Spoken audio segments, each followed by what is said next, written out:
राजा भोज और महामद की कथा। सूत जी ने कहा, ऋषियों, शालीवाहन के वंश में 10 राजा हुए। उन्होंने 500 वर्ष तक शासन किया और स्वर्गवासी हुए। तदनंतर भूमंडल पर धर्म मर्यादा लुप्त होने लगी। शालीवाहन के वंश में अंतिम 10वें राजा भोजराज हुए। उन्होंने देश की मर्यादा क्षीण होती देख दिग्विजय के लिए प्रस्थान किया। उनकी सेना 10,000 थी और उनके साथ कालिदास एवं अन्य विद्वान ब्राह्मण भी थे। उन्होंने सिंधु नदी को पार करके गांधार, मलेच्छ और कश्मीर के 6 राजाओं को परास्त किया तथा उनका कोष छीनकर उन्हें दंडित किया।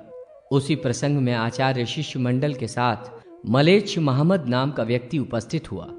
राजा भोज ने मरुस्थल में विद्यमान महादेवी जी का दर्शन किया। महादेवी जी को पंचगव्य मिश्रित गंगा जल से स्नान कराकर चंदन आदि से भक्ति भाव पूर्वक उनका पूजन किया और उनकी स्तुति की। भोजराज ने कहा, हे मरुस्थल में निवास करने वाली तथा मलेच्छों से गुप्त शुद्ध सच्चिदानंद स्वरूप वाले गिरजापते, आप त्रिपुरासुर के विनाशक तथा नानाविध माया शक्ति के प्रवर्तक हैं। मैं आपकी शरण में आया हूं, आप मुझे अपना दास समझें। मैं आपको नमस्कार करता हूं। इस स्तुति को सुनकर भगवान शिव ने राजा से कहा, हे भोजराज, तुम्हें महाकालेश्वर तीर्थ में जाना चाहिए। यह वाल्विक नाम की भूमि है, पर अब मलेच्छों से दूषित हो गई है। इस दारुण प्रदेश में आर्य धर्म है ही नहीं।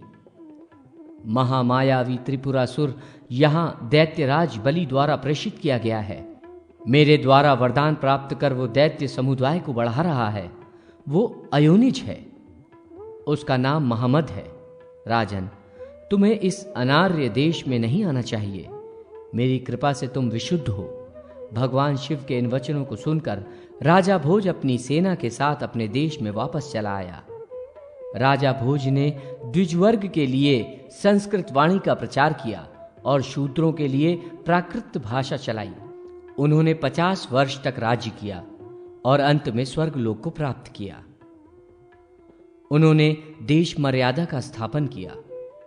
विंध्यगिरी और हिमाचल के मध्य में आर्यावर्त की पुण्य भूमि है।